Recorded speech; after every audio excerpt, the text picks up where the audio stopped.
Welcome to the third Digital Pathways seminar. This digital literacy series for small business owners is made possible by the Metropolitan Partnership Development Funds, an initiative from the Department of Jobs, Precincts and Regions. It is a collaboration between Bayside, Boroondara, Glen Eira and Stonington City Councils. This seminar is an exploration of digital audience analysis and buyer personas. Today, we'll begin by discussing what a target audience is and how you can define your own target audience. We'll then look briefly at audience analysis techniques and then finish by exploring digital brand personas. So what is a target audience? Target audiences are the groups of people most likely to buy your products and services. Every business has at least one target audience. Most businesses have more than one type of target audience. Knowing who these people are will form a crucial part of your digital marketing strategy, because if you know who these people are, then you know how to reach them, you know how to tell them what they want to hear, and you can help them solve the problems that they have with your products and services. Having a well-defined target audience also saves you a lot of time and money, as this kind of information helps you narrow down what digital marketing tools and strategies will work for a particular audience according to their behavior and pain points. So, as a business owner, you play a central role in shaping who your target audience is, and this is how you go about it. You wouldn't have started your business in the first place if you didn't think that there was an audience out there for what you do. So you probably already have some ideas about who your business is for. Drilling down on these ideas is how you come up with your target audience. Now, obviously, your target audience are the people who want to buy what you're selling. However, if my pretend coffee shop, Paris of the South's target audience was just people who liked coffee, then virtually the whole adult world would be my target market, and it wouldn't help me in my marketing efforts. So factors that need to be considered when you're developing a target audience include demographics and psychographics, as well as behavior, which is sometimes separated out from these two groups, but you do need to consider at least all three of these elements when building your target audience. So first of all, we're going to consider demographics. Now, these include things like age, location, gender, income, marital and family status, education, occupation, and background. Not all of these factors are going to apply to all businesses, and some additional ones might apply in certain circumstances. So, for example, a hair salon specializing in protective hair braiding is going to have a target audience of people who come from an African background and have a hair type that needs that kind of care. However, the occupation of the customer is probably not so relevant to the business. Then there's psychographics. These are the personality traits of someone, and they drive consumer behavior. So things that are part of psychographics include someone's personality traits, their attitudes, their values and goals in life, their pain points or the problems that they face in life, their opinions about certain things, their interests and their hobbies, and their lifestyle. So for example, someone who has a personality trait as an introvert, someone whose interests include spending a lot of their weekends gaming online, someone whose lifestyle includes mostly friendship groups of people who are overseas and who spends a lot of time communicating with people online rather than in person, and who's interested in downloading a lot of movies, is probably someone who's going to invest a lot of money in high quality hardware and computer equipment and internet services with a lot of bandwidth, because their personality, their hobbies, their social life, and their values all shape them as a person whose life revolves around these products. The internet and computers are a big part of who they are and how they live their life. Now, behavior is a really important element of psychographics. This includes things like buying habits, i.e., does your customer impulse buy? Are they swayed by trends? Do they shop around? Where do they do their research? Do they make an inquiry first and then wait a period of time before making a purchase? These are all things that you need to keep in mind, and the online behaviors such as where your customer is as well. So are they on Instagram? Do they use Instagram to talk to people? Do they use Instagram to interact with brands? Do they use Instagram to learn about new things? Do they use something like Facebook to get their news? These are all behaviors that you need to consider when developing your target audience. Now, when you're developing a target audience, so when you're putting together things like demographics, psychographics, and behavior, keep in mind that you can have more than one target audience. Also remember that if you make your audience too niche, you're not going to have enough people to sell to. And you can always adjust who your target audience is as your business evolves and you learn more about who your audience is. Now, other questions that you need to think about are, will your target benefit from your product or service, and will they see a need for it? So who you like the idea of being your target or having as your target audience and who they actually are need to line up. So you need to have a product and a price point that's going to make sense to your demographic and the behaviors of your target audience. Do you understand what drives them to make decisions? And can you reach them with your messaging? Are they easily accessible? So we're going to make a target audience based on Paris of the South Cafe. So first of all, we've got demographics. Now, the target age for this cafe is 25 to 40. This is an age group at a certain level of affluence who like dining out a lot. So it makes sense to target this group. It's not an after-school hangout, and it's not for people who spend a lot of time at home. It's for people who get out and about to socialize. Because the branding is for a locals cafe, that we're going to aim for a location target audience within 5 kilometers of the cafe. That doesn't exclude everybody else who lives outside that area. It just means that the target audience is going to align with the branding that we've created. Now, in this case, gender and marital status aren't important here, but because this cafe is going to serve locally sourced goods, and they also have some decadent interior decorating details like a standing marble espresso bar, it's going to have a higher price point compared to other cafes and dining places in the area. So the target market is going to need to have some amount of disposable income. And that means that either they have quite a high income, probably someone that exceeds 50K a year, and they probably also don't have children. So psychographics of this group. So this audience either is or wants to be perceived as sophisticated, worldly, and fashionable. This group is going to be the type that pays more for exclusive food experiences and good specialty coffee. They probably consider themselves foodies and Melbourne culture vultures.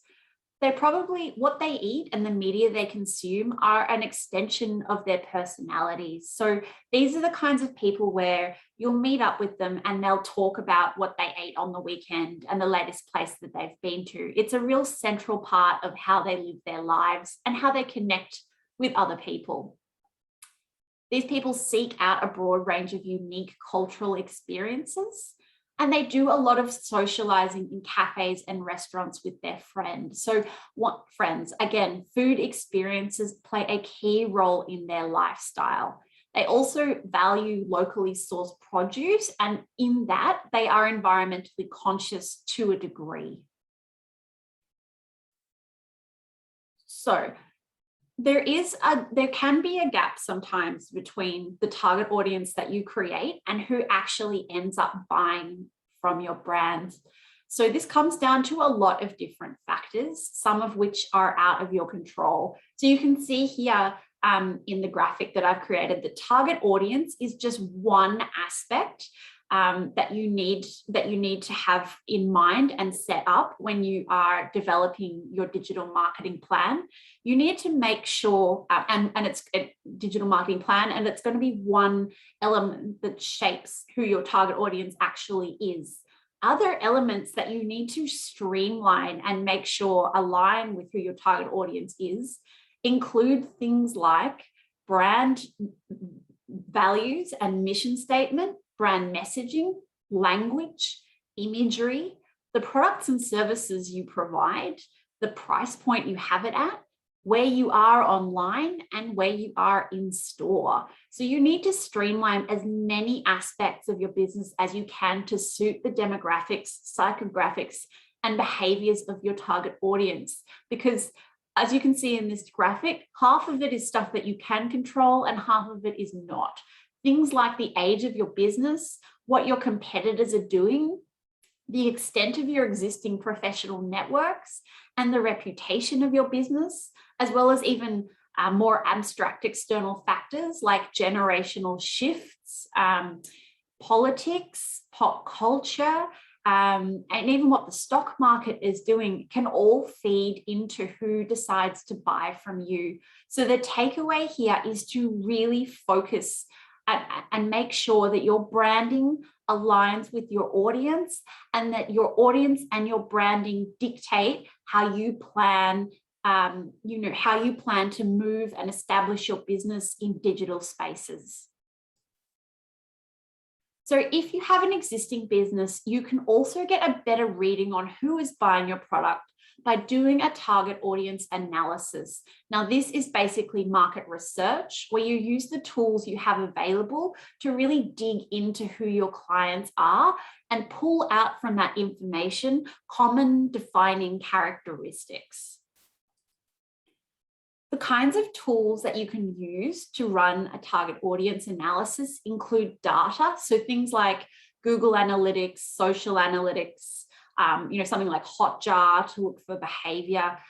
These things can all, data can really help you drill down on the demographics and behavioral elements of who is engaging with your business. Surveys are, if you have a big database, sending out a survey to your existing customers to learn about who they are just by asking questions can bring a lot of insights. Diving into the purchase history of some of your clients and seeing trends there, links between certain products and certain purchases, that can give you insight.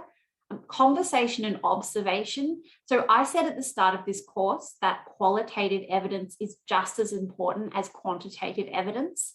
So analyzing your audience could simply mean talking to your customers and taking the time to write down about what you know about who you serve. And you might also ask yourself the demographic questions, yes, the psychographic questions, yes, but also things like, how long after making an inquiry does my client commit to purchase? You have all of this information in your head, you just need to put it down.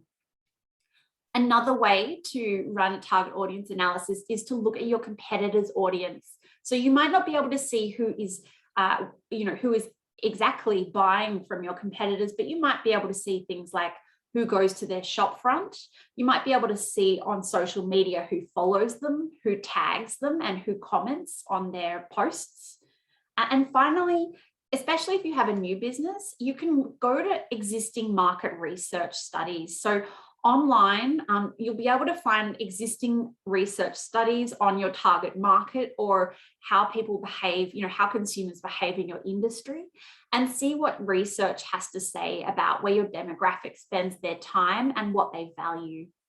Ultimately, almost any insight you can get into your customers' lives can be used in audience analysis. The more you know about who you're serving and the more that you can narrow that down, the more effective your digital marketing is going to be. So to finish up, we're going to look at brand personas. Now, these are semi-fictionalized versions of your target audience that allow you to paint a tangible picture of who buys from you. So they turn abstract demographic, psychographic, and behavioral elements into people. Now, this often enables you to extend elements of your target audience beyond what you've initially conceptualized and written down. So once you have characters, you can kind of predict how they might behave in certain circumstances. So for Paris of the South Cafe, I've created three brand personas. So the first one that I have here is Elegant Amelia. Now she's 28. She is single. She lives 6 kilometers from the cafe, and this person embodies is the embodiment of a customer type who consider themselves above all to be a culture vulture, who wants to be perceived as stylish and cutting edge above all else, and who heavily uses digital media as a way to uncover emerging cultural trends. So this persona would be a key target for any of my digital marketing efforts because she is online virtually all of the time. And she's probably one of the first people that are going to take up an interest in my business as it emerges. An interesting extension of the target audiences is played out here as I've developed this brand persona is that within the culture vulture persona, this is someone who loves chasing down the latest thing and finding a hidden gem, but they're also somebody who will back away from a brand when they become overexposed, when they become something that everybody knows about. This insight might help shape my approach to marketing and brand language. So in the case of online digital marketing, taking a light-handed approach with advertising and not pushing it in people's faces, not releasing flyers, not having big flashy imagery everywhere, that's probably going to appeal the most to this audience. If it's something that they feel like they've uncovered, that fulfills their goal. And her goal here is to be seen as a sophisticated and chic tastemaker who always knows what's cool. That's going to satisfy her goal if she has to kind of feels like she's uncovered something unique. Now, a thing to note here as well is that I haven't included all of the psychographic elements or behavioral elements or demographic elements that we discussed when going over the target audience, because again, a target audience is an idealized version of who your audience is. Brand personas are sort of fictionalized versions of who actually might come to your cafe. And while they all probably have some elements of a target audience, they're also going to be areas where they don't precisely match up with the brand. So we're kind of real world modeling what a target audience is going to be. You're very rarely going to find someone who meets every single criteria on your target audience list. Now, the next brand persona we've created from the target audience is Eco Eddie. Now, this guy is 32. He's an environmental lawyer. He has a partner. He earns about $80,000. He's pretty close. He's locally located. And the thing that really defines Eddie are his values. So he's very eco-conscious. He seeks out ethical and sustainable products in his day-to-day life, but it also shapes his life and career choices more broadly. So, he's an environmental lawyer. He's really dedicated to making sure his lifestyle aligns with his values. So Eco Eddie is embodying the locavore aspect of the cafe. So remember how we talked about the cafe as providing local produce, roasting coffee within 5 kilometers, centralizing Australian native ingredients wherever possible. Cafes that do these kinds of things using local produce, they not only have a smaller carbon footprint, but they also support local growers and help to educate the community about the importance of where their food comes from. So in this sense, Paris of the South Cafe aligns with a lot of the eco values that Eddie prizes. Now, Eddie is environmentally and socially conscious, but he still has a strong interest in good coffee. He wants to live a good life, but living a good life to him not only means enjoying things, it also means, not harming the planet. So this person puts a lot of time and effort, as I said, into incorporating their eco values into their lifestyle. Now, a pain point for Eddie, which is important to consider, is that he's currently struggling to find a cafe in his neighborhood that embodies at least some of these eco values. Like the previous persona, Amelia, he has his ear to the ground, seeking out new food locations. But unlike the previous persona, he isn't chasing a niche cultural experience so much as an enjoyable coffee, specialty coffee that doesn't cost the earth. Now, this persona is the type that's probably going to see something about a new cafe online or hear it from a friend, and then go onto the website and research its credentials as a local produce-focused establishment. Because of this, having a well fleshed out website that firmly establishes the local produce aspects of Paris of the South Cafe is going to be crucial to drawing in and converting this persona and turning him into a loyal local follower. Now, the third brand persona that I have here is family-focused Fred. So Fred is 41. He's a graphic designer and a stay-at-home dad. He's married with 2 kids under 5. He has with his partner a $200K combined salary, and he lives 300 meters from the cafe. So although this brand persona has many common links with my target audience, he's probably not someone that I need to focus my digital marketing on, because this guy is so local, like very close and home-based. The cafe is probably going to become more a part of a convenience and a ritual in his daily life. So it aligns with the things that he likes. He likes to get a coffee in the morning, and also, parts of his interests are things like, elements of sophistication, which the cafe embody, art, record collecting, design, architecture. He probably sees the cafe, as a place to get coffee once he finishes his morning jog, as part of his morning routine, or maybe he takes his kids there in the afternoon.